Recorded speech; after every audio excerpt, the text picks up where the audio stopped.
यदि स्वयं ही क्रोध आदि में परिणमित हो यह आत्मा, यदि क्रोध आदि रूप स्वयं परिणमित होता है, यद्यपि यही बात यहाँ सिद्ध कर रहे हैं, लेकिन तर्क दे रहे हैं कि मिथ्या रही यह बात उनको परिणमावे कर्म जड़, फिर जड़ कर्मों ने परिणमाया है, ये बात झूठी रही। माने वो परिणमित है रागादि रूप और स्वयं ही परिणमित हुआ है। विकार का कर्ता भी मैं भी वो पूरी तरह से आजाद है।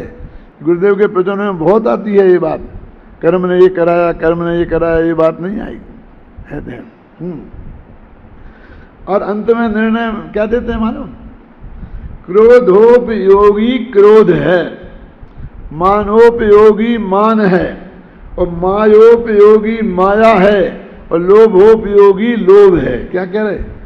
क्रोध से परिणमित आत्मा क्रोध ही है,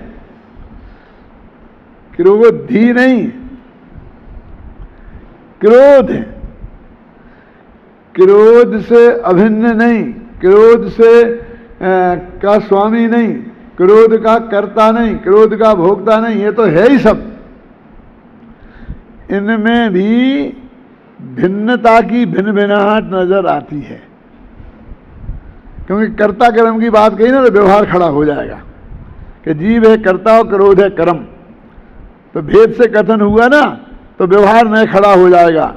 तो जीव क्या है? क्रोध है।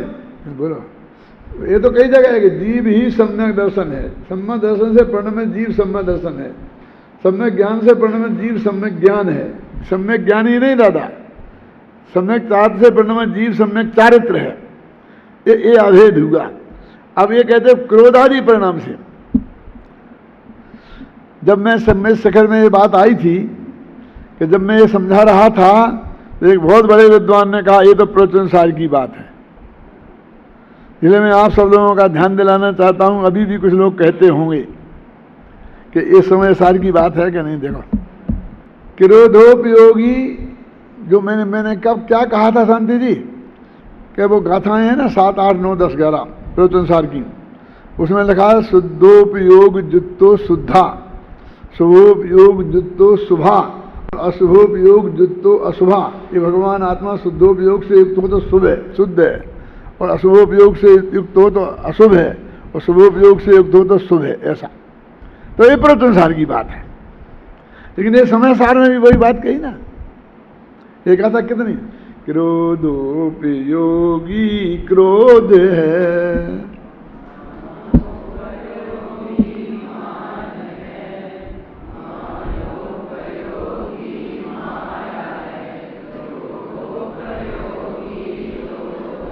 लोक व्यवहार में तो यहां तक कहा जाता है कोई आदमी क्रोधी हो ना तो लोग कहते भैया उससे बात मत करना, वो तो आग रखा, आग है, आग आग बोलते हैं उसे, क्रोध नहीं। क्या समझ गए ना? क्रोधाग्नि, क्रोध रूपी अग्नि को, क्रोध को अग्नि कहा जाता है ना।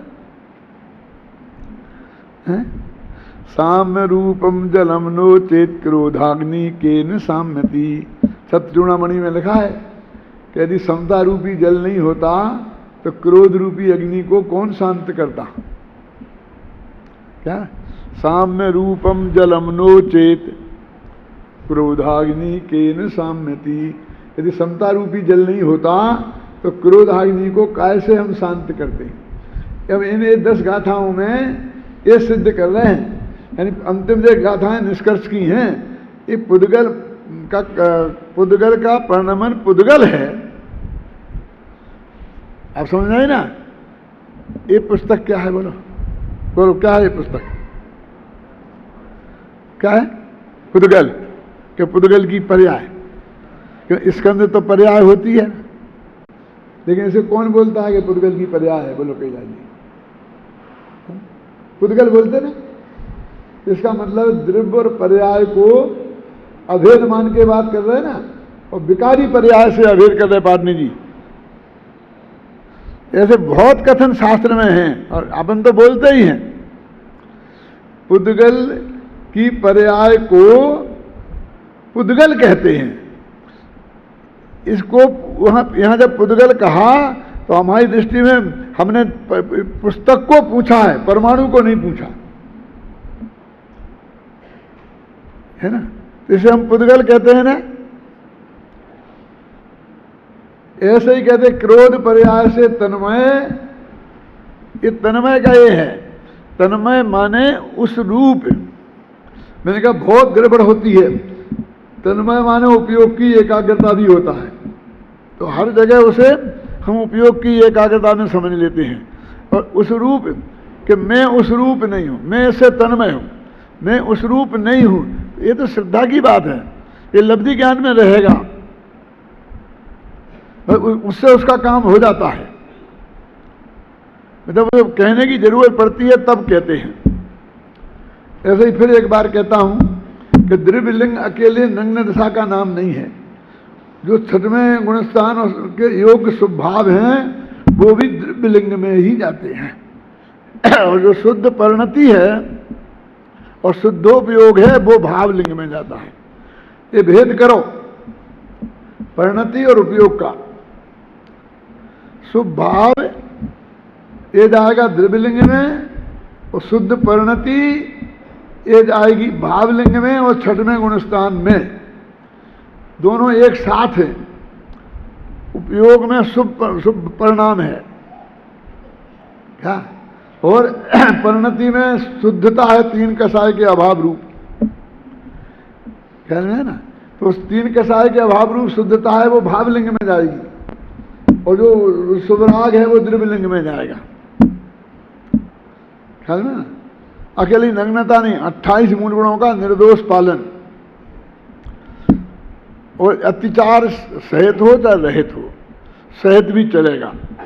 माने जिनवाणी में जितनी आज्ञा है, क्या अत्याचार से वो दशा खंडित नहीं होती। जब दशा खंडित होती है उसे अनाचार कहते हैं। इसलिए अभी तो 28 गुणों की बात नहीं है, अभी तो उसमें अत्याचार तो क्या अनाचार का भी बाप है, ख्याल में है ना, मौजूद है। इसलिए वहां तो ना द्रव्यलिंग ना भावलिंग ना कोई। मैं तो बहुत शांति और प्रेम से कहते हैं कि आप सबको द्रव्यलिंगी समझते हैं कि भाई साहब नहीं समझते हैं। हम समय सार पे हाथ रख के कसम खा करके कह सकते हैं कि ना हम उन्हें द्रव्यलिंगी समझते हैं क्या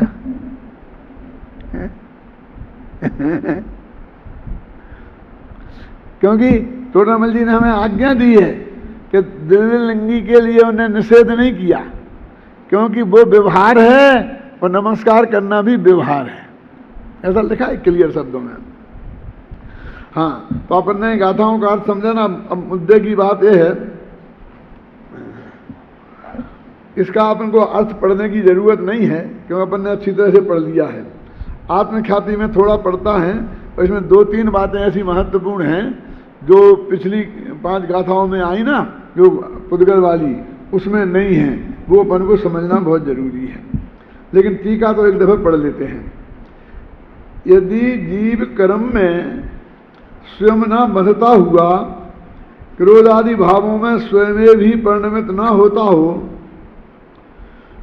तो वह वस्तुतः अपरिणामी सिद्ध होगा, और ऐसा से तो संसार का अभाव सिद्ध हो जाएगा। देखो कितना स्पष्ट लगा, स्वयं न बंध, कर्म से स्वयं ही बंधता है।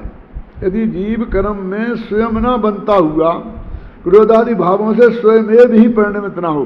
2 दफे स्वयं डाला कि एक कर्म के उदय से बंधा, इसको यहाँ पर उपेक्षा कर रहे हैं, निमित्त की पूरी तरह से उपेक्षा कर रहे हैं, उपेक्षा कर रहे हैं, लेकिन उसका निषेध नहीं कर रहे हैं, इतना समझ लेना।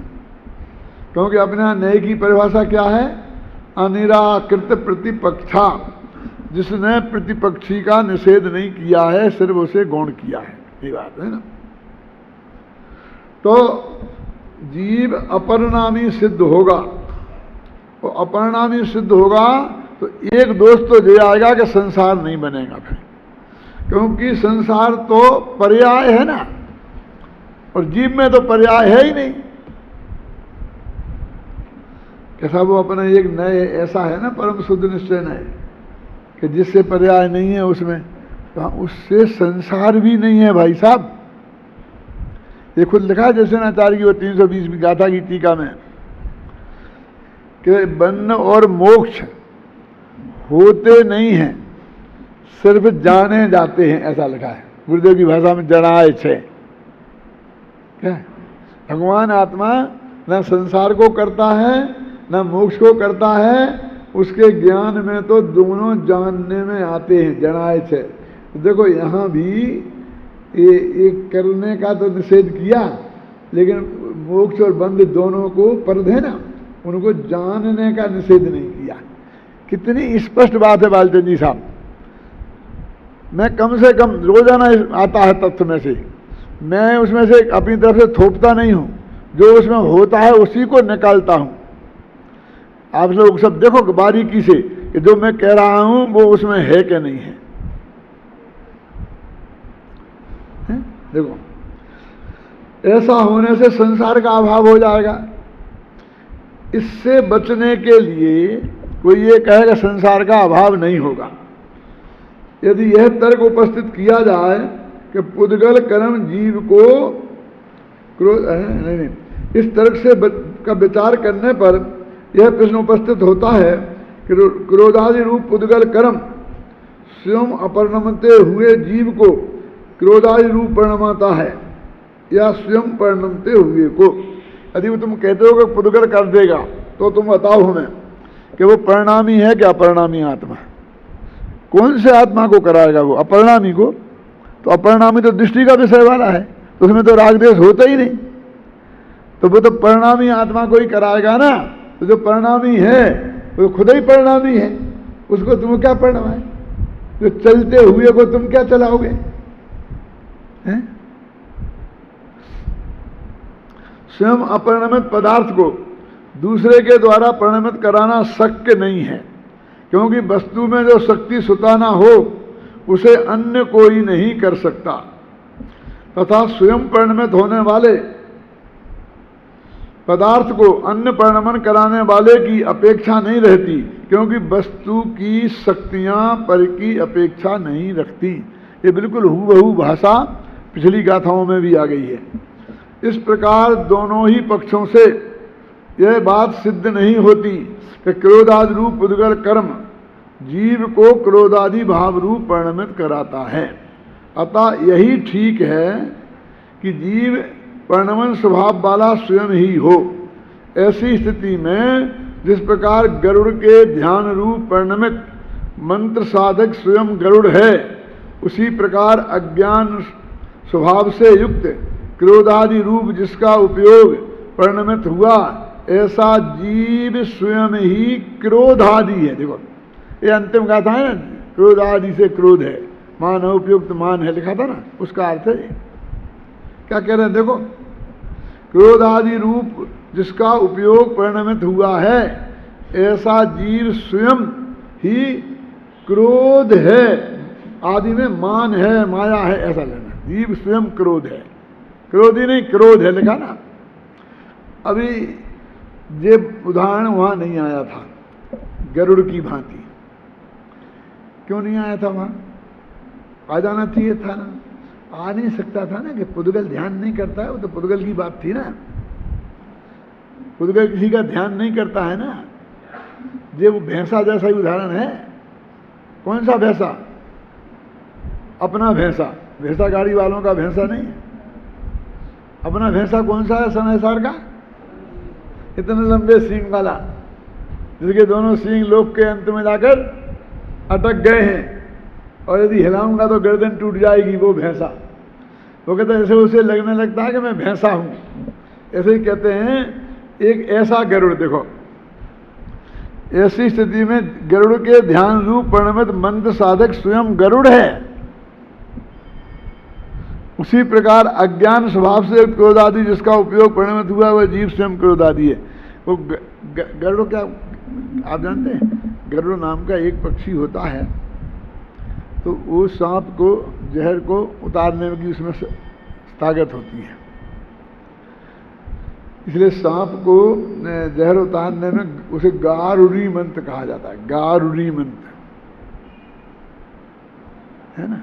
तो जब वो मंत्र साधक कौन जो सांप के जहर को उतारता है ना, तो ऐसा चिंतन करना पड़ता है उसे कि मैं गरुड़ हूं,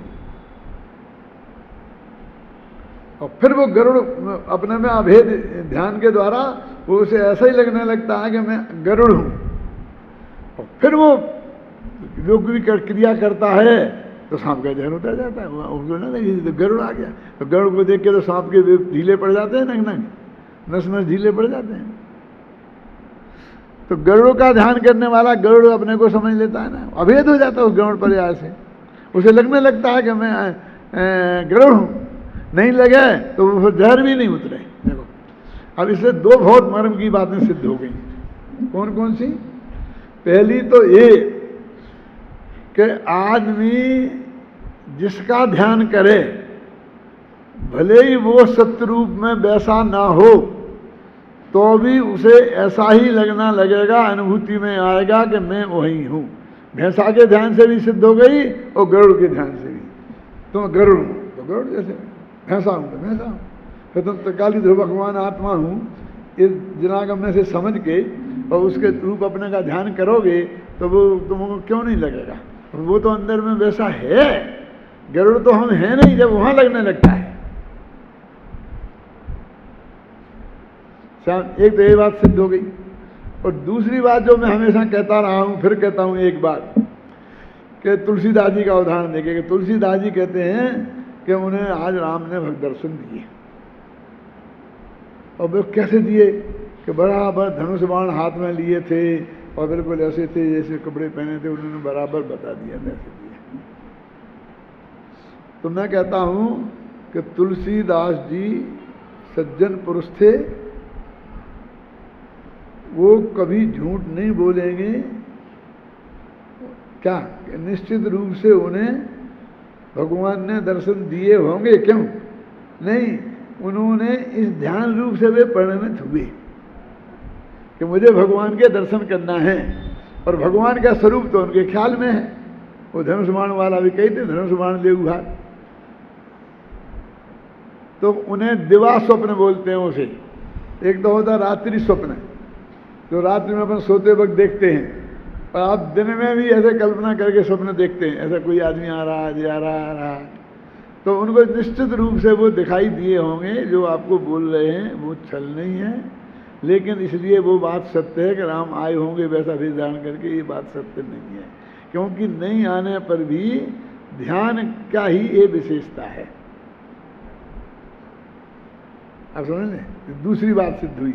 अब मैं इससे क्या कहना चाहता हूं कि मैं ऐसे किसी भी आदमी से, किसी को शंकर दिख गए, किसी को राम दिख गए, किसी को मुरली बजाते हुए किसने दिख गए, और ऐसे ही आत्मा का सही स्वरूप नहीं जानने वाले भी और आत्मा का ध्यान करें तो उन्हें आत्मा दिख गया ऐसा वे कहें तो वे भी बेईमान नहीं हैं, उन्हें भी ऐसा दिख गया होगा कि एकदम क्या दिखा था बताओ भैया तुम, एकदम विराट, एकदम सफेद सफेद सफेद सफेद। क्या? तो भगवान आत्मा तो सफेद सफेद है नहीं, क्योंकि वो तो अरंग है, अरूप है। लेकिन उसने जो अपनी आगम ज्ञान से और युक्ति ज्ञान से अपने दिमाग में भगवान आत्मा का जैसा रूप बना रखा है, उसका उसने ध्यान किया तो उसे वैसा दिख जाता है। इसलिए उनको छलिया नहीं कह सकते। लौकिक सज्जनता तो उन लोगों में होती ही है, लेकिन वो बेचारे खुद ही अज्ञान के मारे हुए हैं। इसलिए मैं एक बात कहता हूं, देखो बहुत ध्यान से सुनना, कि पहले आत्मा का स्वरूप आगम से और युक्ति से और गुरु के उपदेश से बिल्कुल सही समझना, और फिर तुम चौथे में जाओगे ना तो एकदम सही अनुभूति होगी। और इनमें कहीं गलती रह gई तो वहां तुम गरुड़ के ध्यान और भैंसा के ध्यान जैसे हो जाओगे, ये समझ हैं?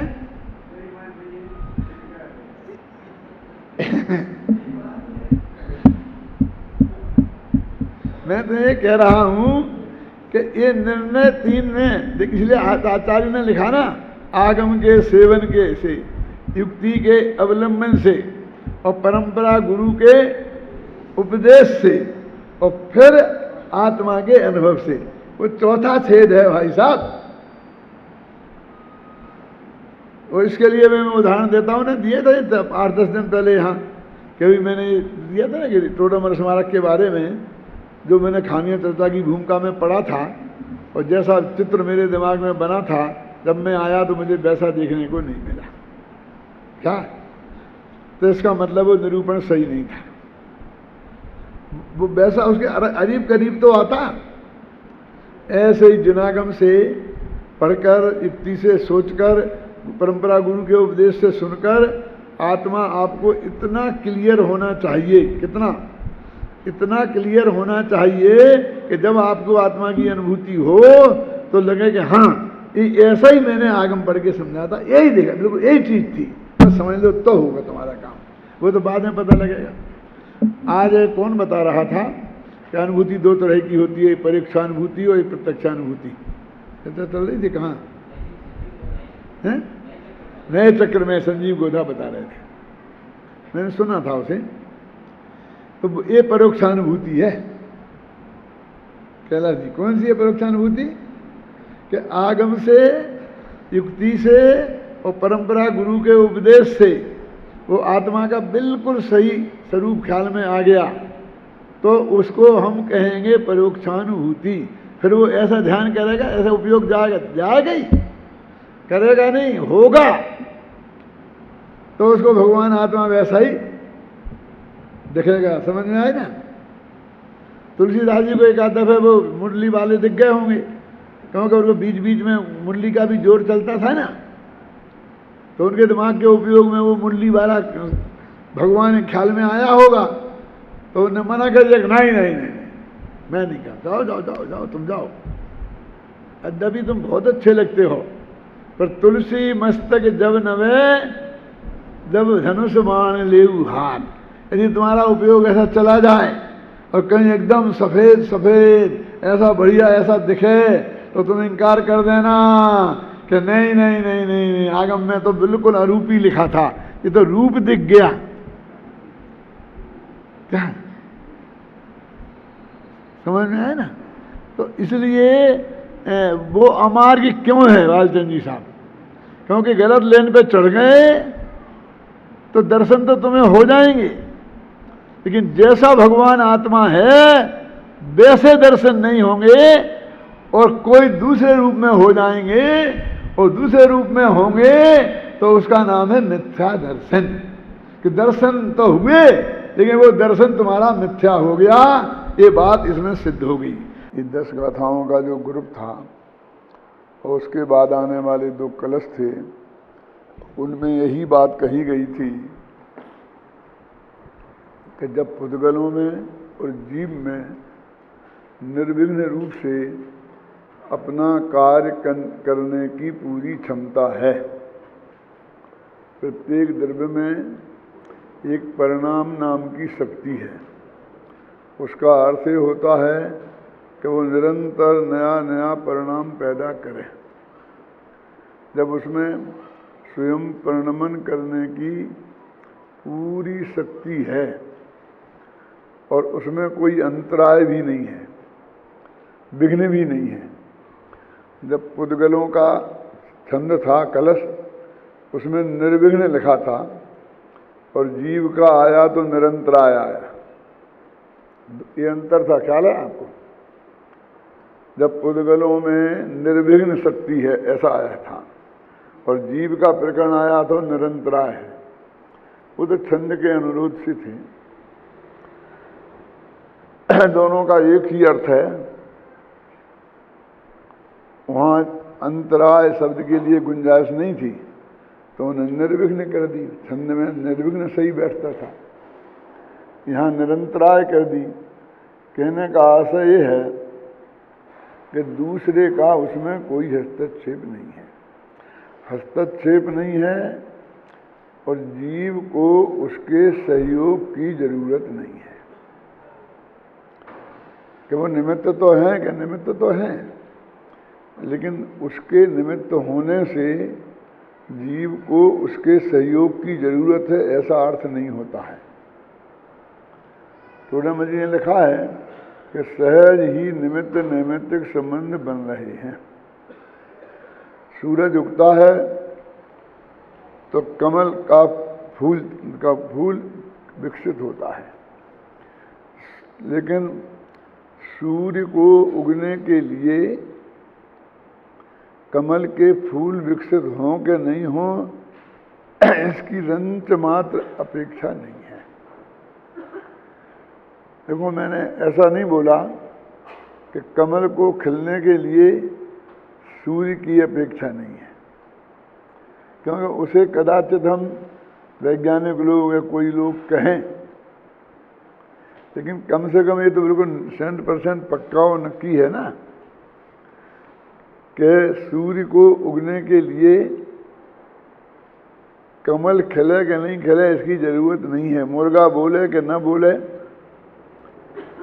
इसकी रंच मात्र आवश्यकता नहीं है। ऐसा ही जीव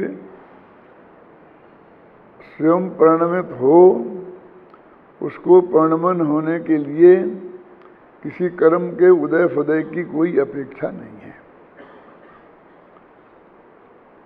यह सिद्ध हो गया, जो कहते हैं तब फिर एक द्रव्य दूसरे द्रव्य की अपेक्षा क्यों करे।